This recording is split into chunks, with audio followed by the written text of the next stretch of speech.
Okay, perfect. Well, again, thanks everybody for carving out time. As you can see, we're going to be looking at backup strategies and different options there today. We'll go ahead and jump right into it. Next slide, please. So as you can see on the screen, my name is Walt Bain. I am the account executive for Davenport Group covering the Ohio Valley. A couple of things. This is the first time Davenport Group has asked me to host one of these things. So this is either going to go really, really well, or I won't be asked to do it again. So again, I love that there's chat going on already. Keep it going. I have been with Davenport Group now for 4.5 years, and I'm in the Nashville, Tennessee area. Prior to Davenport Group, I spent time at Dell Technologies. And with me, I have Adam Oakley, who is one of our senior systems engineers. Adam? Hello, everyone. Nice to meet you. Adam Oakley here. I'm also in the Nashville region, a town called Murfreesboro. And I will be presenting today, doing all the exciting backup talk. I'm a backup engineer with over a decade of dedicated backup service. So, I'm a special kind of masochist and looking forward to giving a presentation and having a good conversation with everyone. Perfect. All right, next slide, please. So real quick, just for those that have never worked with Davenport Group before, I want to give you a quick overview of who we are. So at a high level, Davenport Group is an IT solutions provider. We have strategic partnerships. We're Dell Titanium partner, Microsoft Solutions partner, VMware principal partner. But at the core of who Davenport Group is our people, specifically our engineers. I cannot tell you the number of meetings I have been in where a customer has an end goal in mind, but they have no idea how to achieve that. And it is the greatest pride in my life to get my engineers on the phone with you to develop that plan of how to accomplish that. These are some of the smartest individuals I've ever worked with. And I'm not saying that because I have to, like it is genuinely an amazing experience every time I see one of these situations play out. So would love for you to get in touch with your account executive in your territory. If you have more questions about Davenport Group, if you have goals in mind that you don't know how to accomplish, we'd love to spend some more time with you talking through those objectives. So next slide, please.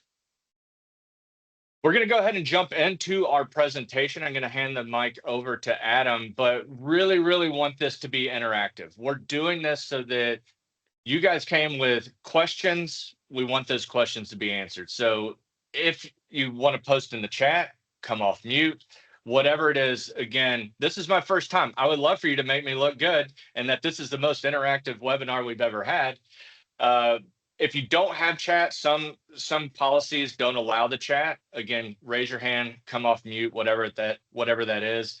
Adam, I believe, is going to blow you away with both his intellect, charm, and comedic relief. So Adam, with that, please go ahead. All right. Well, thank you, Walt. You set expectations high, so I apologize, everyone. We're going to do a backup discussion. It's going to be high level. I'm not going to sit here and try to pitch a specific product. We're just going to talk about backup environments, best practices, some terms you may or may not know. A lot of this might be redundant for you, but you do get free ice cream at the end. I do like to have these presentations to be as interactive as possible. I do not mind if you interrupt me. I try to make these fun, and we'll go from there. So why do we back up? Well, there's two main reasons we back up. Because we were told to, or because we know it's the right thing to do. Regulations. You know it's dumb. Oh, not a question. So regulations and compliance, they're going to force you to do some backups. They're going to dictate how you do them. But just in all actuality, you do want to back up your stuff. If you don't have your information at the end of the day, you don't have a business and you'll be out of a job pretty quickly. So we will talk about general terms, backup practices, and strategies coming up. Next slide, please. All right. And here's some fun terms that you're going to need to know when discussing backups. The first two major ones you are all probably aware: RTO, RPO. Recovery time objective is how quickly can I get my data back. So I've gotten a ticket or a call or request. I need to get data back live or a document back. How long is that going to take from the second I'm notified until it's good to go? And the recovery point is a backup is just a copy of a point in time. So how far do I need to go back, or how often do I need to take a backup? So if you have a daily backup, that means that you're willing to lose up to 24 hours of data. Most systems, web servers, Active Directory, a lot of just common systems, 24 hours is fine. You're not changing that often. Something more transactional, databases, you're going to want to trim that down to as tight as you think you need, up to some people do real-time replication, and then most backups go down to about 5 minutes. And then business continuity versus recovery, there is a difference. So business continuity is going to be, I need to keep working. How do we keep the business continuing? Backup can be part of that, but backup is not necessarily business continuity. So you can start writing on paper, doing paper receipts, taking cash. That's business continuity. You can have a replication site. That's business continuity. Recovery is getting back to where you were. So a backup is going to take a point-in-time copy. You have a hardware failure, you get new hardware, put that point-in-time copy back on, and now you've recovered. And then major point of backup recovery tends to get overlooked. It's not fun. It's the planning and testing. You do need to have a plan. What order do we need to recover everything in? What are our most important systems? How do we test that they're back up? How do we, what order do we do them in? What gear are we going to run them on? If we're at a replication site, where can we run them? If we're in the cloud, how do we do that? How do we migrate workloads? You do need to have a good battle plan in case you do have to recover. And then testing, software can tell you it's good, but until you've spun something back up in a recovery state and tested it, I feel like you don't really know. You can get all the green check boxes you want in software, but best practice, at least do a quarterly update, a quarterly recovery test. Maybe select, random 5 machines, do file recoveries on a few of them, do maybe 2 live system recoveries. Definitely make sure you include important key systems in there. Next slide, please. All right, compliance. Nobody likes compliance. I hate compliance. It's the bane of my existence when I was in operations. They give you very specific requirements that might not make sense. So compliance, there's 3 very specific big kinds. You got legal and regulatory. There's nothing you can do to kind of mitigate these. You're legally bound, or state statute, or you work for the government, you're going to have to follow these. You have private medical information, you're bound by HIPAA. It's just the way it is. Then internal compliance. These you can maybe argue with whoever's designed them, but you're bound by them if you want to keep your job. CEOs, CIOs, HR, they can all have their own policies that they dictate upon you, and need to make sure you know those while you're planning. And then some unique ones can be third parties. So do you have cyber insurance? They're going to dictate a lot of how you run your operations if they're going to carry you. Sometimes customers, they can have requirements, especially, like HIPAA and SOX requirements are legal bound, but it's also customer bound as well. And then if you have a partner, they might have a requirement for you to keep your data a specific way. So all of these are key in knowing how we're going to plan your backup environment. So next slide, please. And then this is why we're backing up outside of compliance. What are my threats? Well, you have physical things, hardware, computers break, hard drives fail. You have infrastructure, your power, things like that. Environmental, hurricanes, tornadoes, earthquakes, various kaiju, things like that. They happen. data centers can get destroyed. So just need to keep that in mind when planning. Coming down next to list, software updates and bugs. They've been known to destroy data. Google had, what was it, last year? Maybe it was a year and a half ago. They lost quite a bit of Gmail data for a certain segment. So it's always good to have a backup, even if you're doing SaaS. And then the big one, 500-pound gorilla in the room, malicious attacks. That's I wish these guys were on our team because they are getting clever every day. So we have external attacks, either monetarily or politically motivated, or just shenanigans. They like to come in and mess with your systems. Big one is encryption, ransomware. It's a big business. They want to make money, and they got some really smart people over there. And then smaller threat, but it still happens. Internal, a disgruntled employee.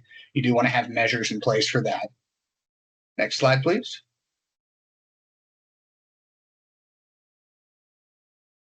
All right, cyber resilience. So that's protecting against external malicious attacks. Big two terms here are air gaps and immutability. An air gap, originally, it's going to be what I call a true air gap. That's air is surrounding the data. It's not on a network. Really, there's not a lot of true air gaps anymore. Tape is a true airbag or a true air gap. There are downsides to tape, but if you want terms of security, it is LTO for the win. It is locked and loaded once it's on that tape. Now you might have to take quite a bit to recover that depending on your data set, but it is pretty safe. Then we have logical and administrative. The lines can get blurred there. Logical could be something like a OS within an OS that's housing data differently, a NIC, a virtual NIC that gets turned off for your data to write in, and data is only one way, traffic is only one way on that NIC.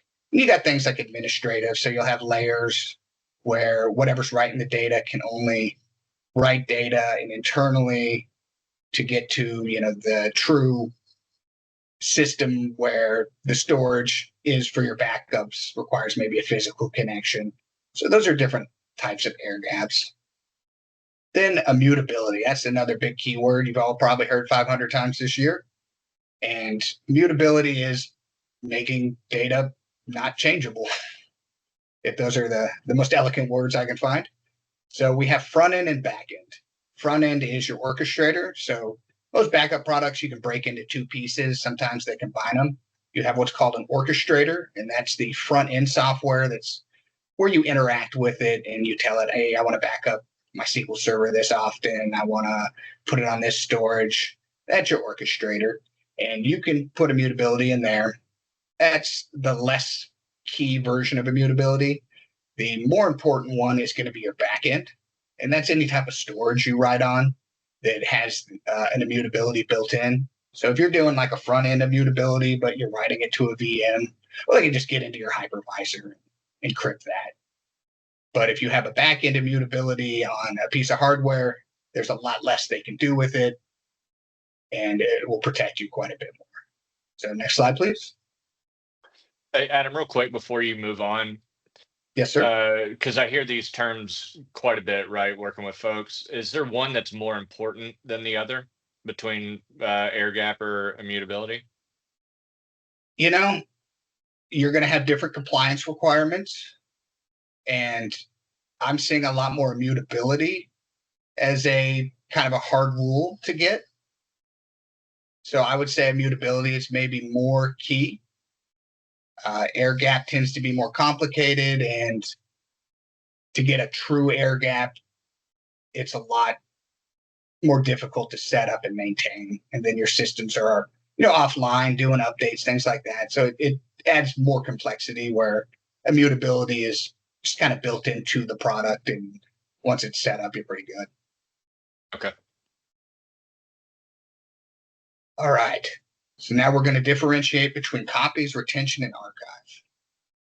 And retention and archive, going to break it to a lot of you. They are separate things. So copies, all it is just a point in time identical data set of a target. So, server 001, I'm going to just read it, write it somewhere else, and it's an identical copy of it from that specific point in time. Retention, that's how long do you want to keep that copy? And now where we get confused here is archive. Should be your front end management of data. So if you have a database or any other tool that's managing data, a file system, you tell it how long to keep that data, and that will dictate how long the data stored. So if you have private medical information, tends to need to be stored for 7 years, depending on the data. Then from the front end, you would say 7 years. And then as long as your retention is what you say it is, so if you keep 3 months of copies, you'll have 3 months of that 7 years. And that helps you save quite a bit of storage space for backup and recovery, and helps simplify a lot of things. Next slide, please. All right, best practices. This is pretty industry-wide accepted now. There is a main competitor that define this, but everyone kind of uses it now. So you want 3 copies of your data. Your production copy, if you have a live replication, that still counts as that 1 copy, because anything that's changed on one is going to change on the other. So it's not a separate copy. You want your backup copy, and then you need 1 replica copy, and you really want that replica offsite. Coming down, 2, you want 2 different storage devices. It is not ideal to have your backup copies, even this first copy, on production storage. That is what they try to encrypt first. Or if you break your storage, that's going to be the first thing that breaks. Then you have to pull back from a replica, and that's going to increase your RTO. So it's best to have it on its own storage device. That way you limit your exposure and you increase recovery times. You want 1 of those copies to be offsite. So the replica copy, best to be offsite, whether it's in a colo, your broom closet in a building you own that's 20 miles away, in the cloud, offsite, wherever you can get it. Then you want 1 copy offline. That's going to be that air gap. So however you can get it offline, there's a lot of different ways to do that. And then you want 0 errors. That's a magical number right there, 0. That doesn't happen. But what you want to do is you want to aim for that by regularly testing. And then you want consistent and accurate reporting. You can't fix something if you don't know it's broken. So I advise everyone, to get a morning email at least, detailing how last night's backups went. And then you can also do failure reporting that will, as any backup fails, you get a report based off of that. Next slide, please. All right. So now we're going to take a quick break. Does anyone have any questions that we need to address before we start discussing the different types of backup strategies? Hey, Adam, Steve-O. Just looking at the chat, there's nothing in there right now, but if people do want to put stuff in the chat, please go ahead. While I'm on, I just want to kind of reiterate what you're saying about backup, archive, copies, completely different things, solving different problems. The way I like to look at it is, how do you need to restore it? And then kind of do you design your backup environment that way? How quickly, how much do you need to restore? What are you trying to solve? Somebody deleted a file or you got encrypted. Completely different scenarios for different use cases. All right. Thank you for that, sir. All right. And nobody else wants to jump in? Feel free. You can make us look silly by stumping us. Especially Steve-O. Try it. All right. Won't be hard. All right. Well, I'll move on then. Feel free to interrupt me at any time. All right, we're going to go in and discuss the different types of backup strategies. A lot of these are going to be a lot more blurry these days than they used to be. So the OG, the original on premises, that's the way since we've had backups, that's how they've been done. And they just in recent times started moving away from this. For on premises, you're going to have your on-prem data center and you're going to have your on-prem backups. For the type of compute you're going to run your backups on, we have a few options. So we have physical servers. That's going to be an OS with an application written on it. So you install, Windows Server 2022, and then install your backup orchestrator. That's your physical server. Physical appliance is basically the exact same thing. It has a server or an OS built on it, generally a flavor of Linux, but it's all encompassed. So whenever you do a update or a change on that server, it's going to update. So here on the physical appliance, it's going to update the firmware, the OS, and the application at the same time and keep them in lockstep. It makes security a lot more simple. It's my preferred way. And it's a lot easier to deploy. You normally just kind of turn it on and hit a few keys. Moving down to virtual appliance, it's still acceptable, but that tends to run on production hardware. Your backup orchestrator is okay if it runs on production hardware, as long as it's writing to not on production hardware storage. So you can do a virtual appliance, and that's going to be almost the same thing as the physical appliance, just an OVA that you install on your hypervisor. It's going to have the OS and the backup orchestrator will be updated at the same time, but it will run on that production infrastructure. If you do have an event where your production hardware goes down or everything gets encrypted, then you will have to recover that. And it takes a little bit more time. It'll add to your RTO. But depending on your risk level, that's perfectly fine. And then sometimes these physical appliances have a built-in storage appliance within them, or you can get your own dedicated storage appliance.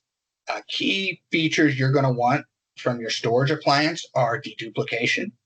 Deduplication basically writes your data in a block format, and some of them will do file, but that's kind of on its way out. So it's going to be in a block format, and it can either be done globally. The system will analyze all data and deduplicate it, and versus data set.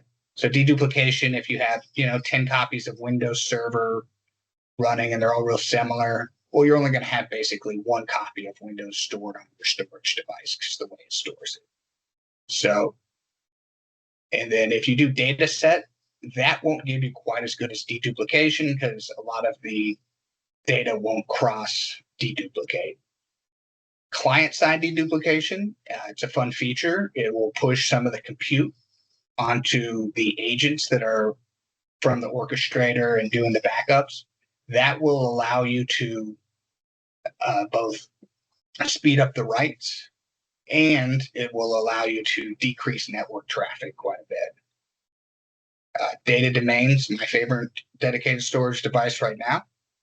It does a fantastic job at global deduplication. I'm seeing generally on average about 30, somewhere in the 30-to-1 ratio. So for every 1 megabyte you had to write, you logically wrote 30 megabytes. I have seen it at 120, but that's on a pretty big one and rare. But you'll get fantastic deduplication there.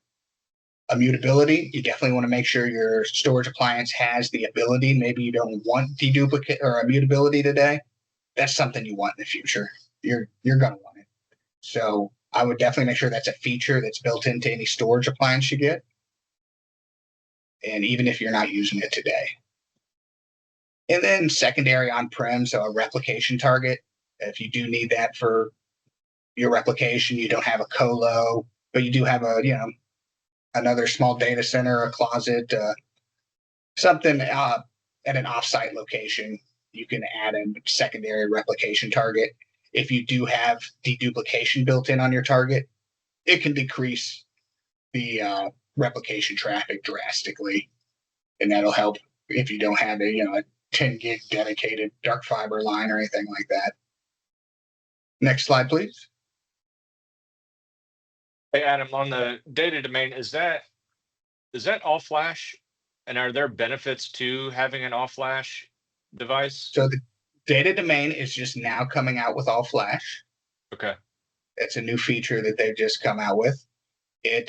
Yes and no. So flash is a lot more expensive and has write endurance. If you get single layer, has a much higher write endurance, but it's a lot more expensive. There's a lot of pieces. It's not a cut and dry yes or no. All flash, if you do need to do a mass restoration, is going to be faster. If you need to do just a single machine at a time, there's not going to be much different. And then if you don't have all flash for your production storage, then you're not going to get much of a benefit from it. Thank you for the question. So jumping into in cloud. So we're going to use someone else's toys.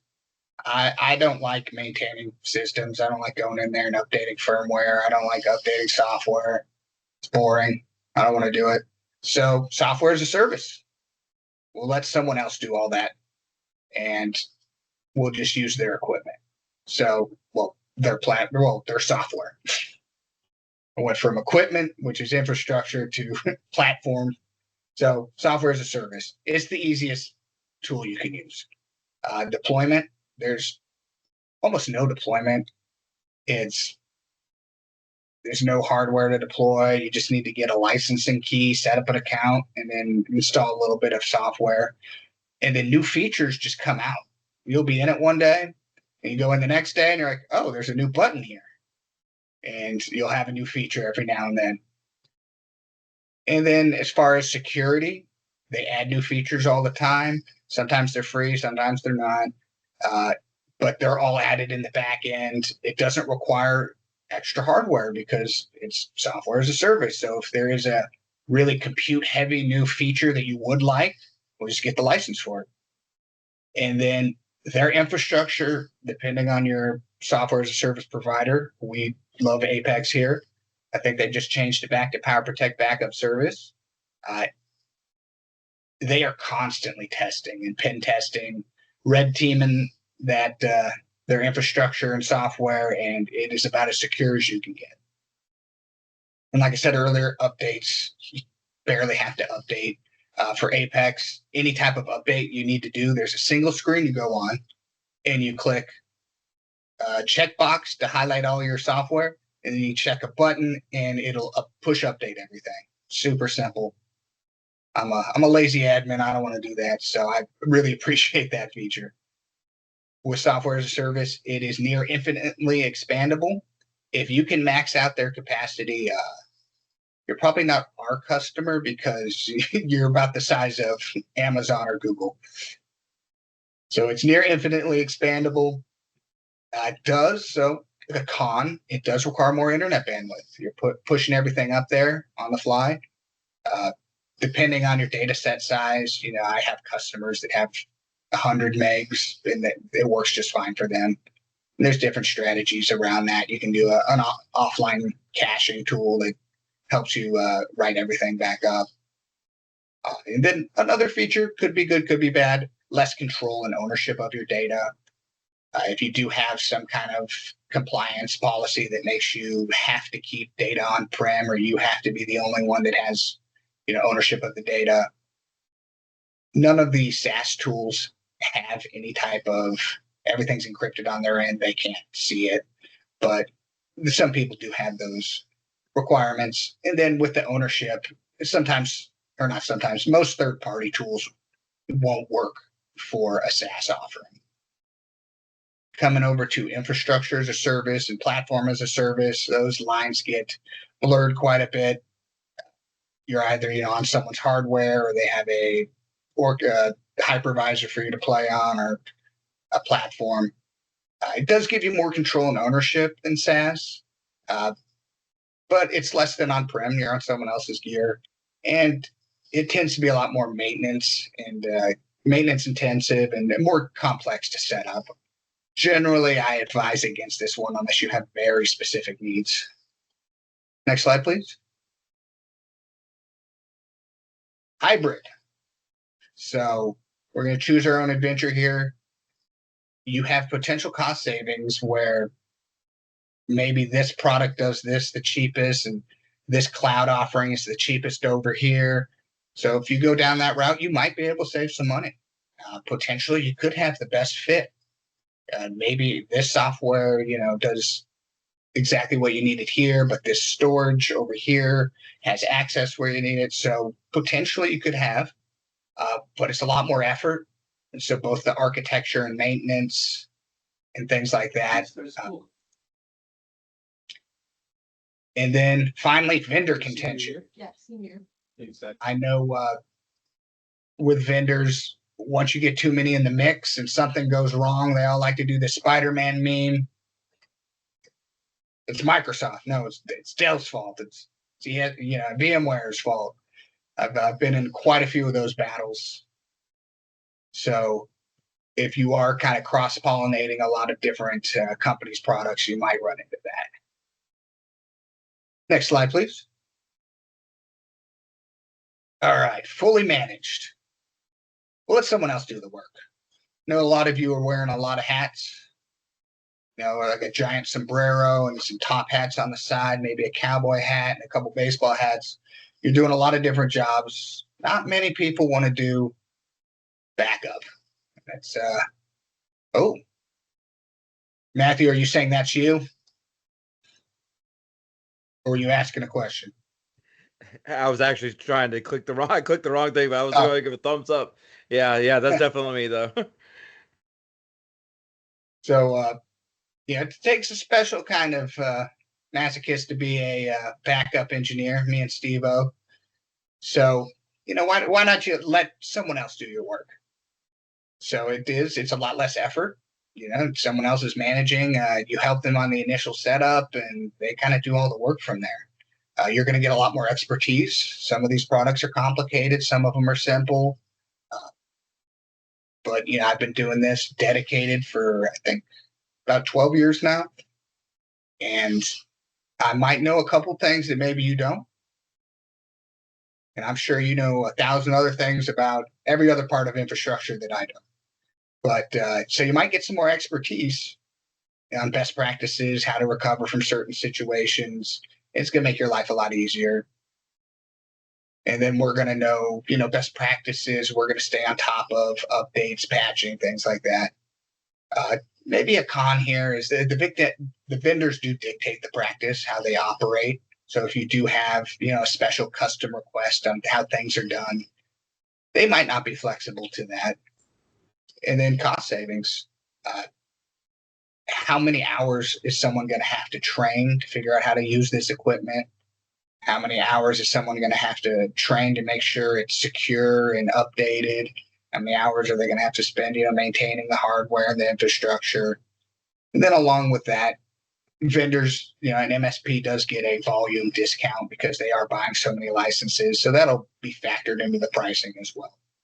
So it's not a bad idea. And then let's go over to the next slide. Oh, I finished. All right. Well, I appreciate everyone staying and listening to me ramble about backups that whole time. Do we have any questions, stories, jokes? Is it 900 degrees where everyone else lives?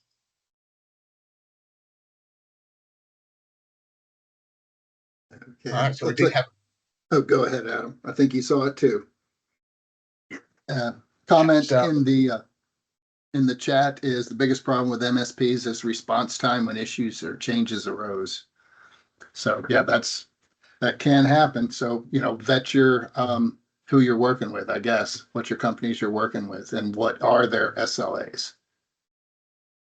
Yep, SLAs, and what are your prior experiences with them?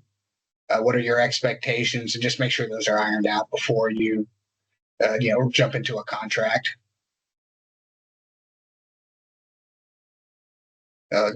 There's all those slick salesmen out there.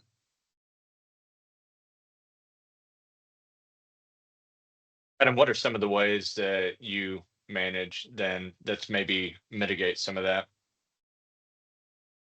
Mitigates vendor response Just time. the lack of response time. So the way we set up our practice is we have a 24/7 help desk.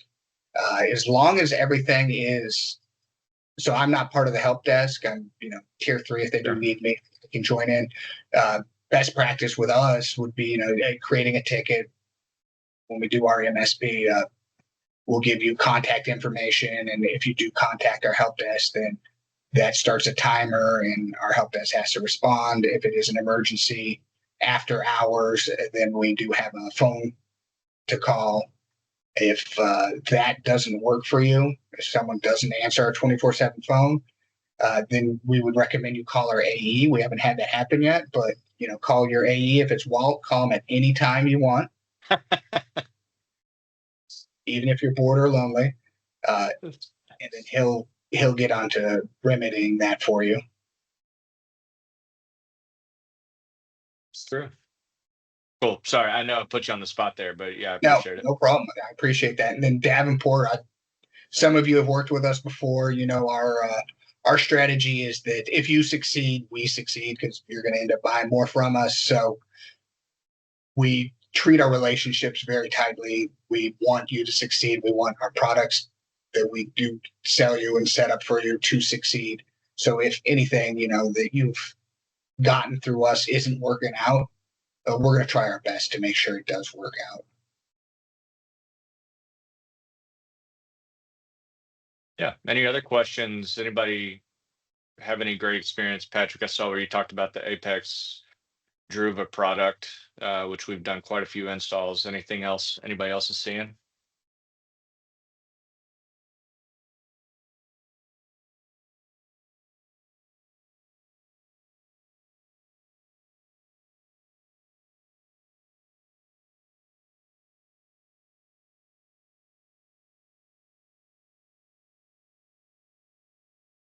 Has anybody had any near misses or malicious attack stories? Have you caught someone poking around your systems? Or Hey guys, this is Lowell. I'm not at liberty to speak on that, but I can say, we've dealt with issues here, and we even do regular testing, not for the sake of testing, but whether it's a file restore or we're trying to do server upgrades, and we have to, for utility servers more than anything else, updating products, and we have to roll back. We've, maybe every other month, we've been very successfully testing our backups, actually our restores, recovery from backup in that manner. So it's, I know it's typically on everyone's radar.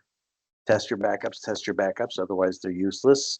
In our case, like I said, the test is more a matter of circumstance than anything else, but we've been 100% successful. So we're pretty thrilled about that. fantastic. Yeah, that's great.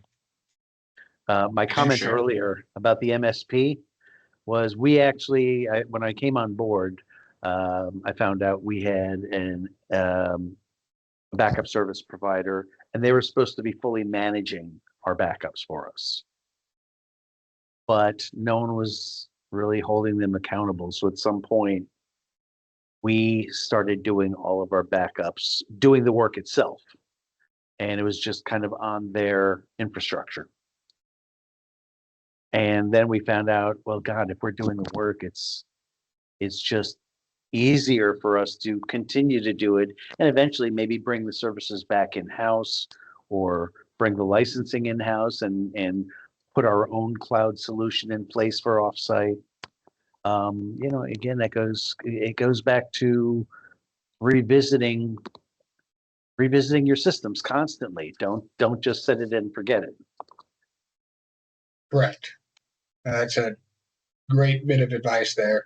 And with someone else managing your environment, you do definitely, it's not completely hands off. I mean, you do, like you said, you do want to hold them accountable. You do want to check with them to make sure they're backing up what needs to get backed up, depending on your environment, depending on your contract.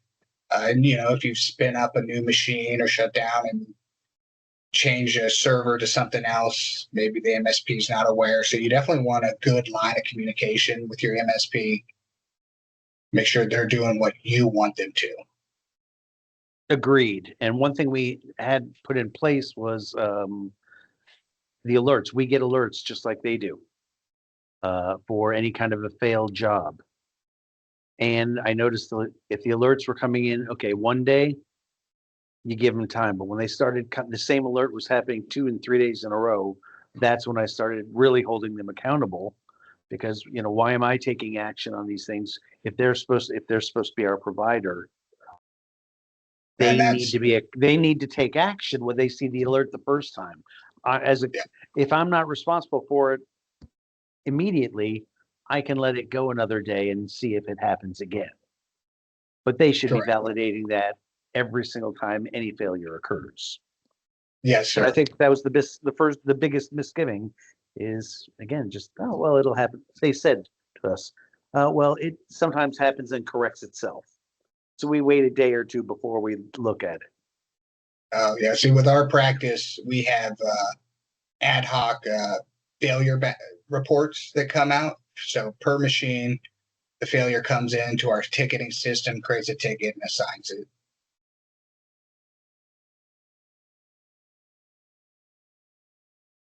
Yeah, that's not acceptable to go 3 days without a remediation on the backup from an MSP. Appreciate you sharing. Brian Bennett, I see you kind of floating around in the background. Any security nuggets to add in to what Adam's been going over? I think Completely I on can the do spot. I can do a total security webinar just on backups alone. I think I can't emphasize enough from a security perspective how important our backups are. I mean, I can tell war stories where that is the only option for organizations to stay in business if you look at it deep enough. So I highly recommend that you get a good system in place, testing those backups both at a granular level, at a full level, making sure you test those critical servers.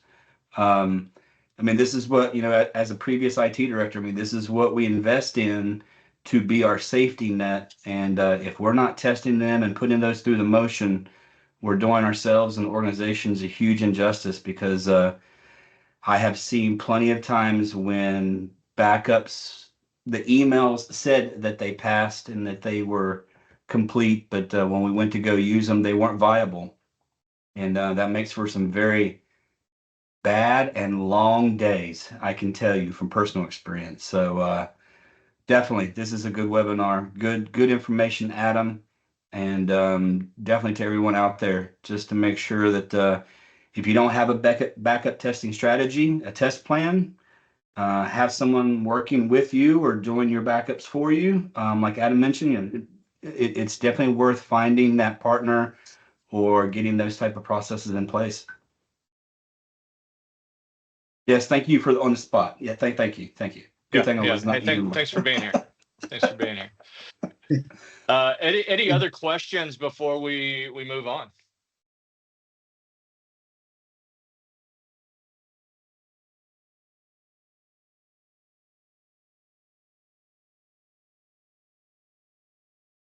Going once, going twice.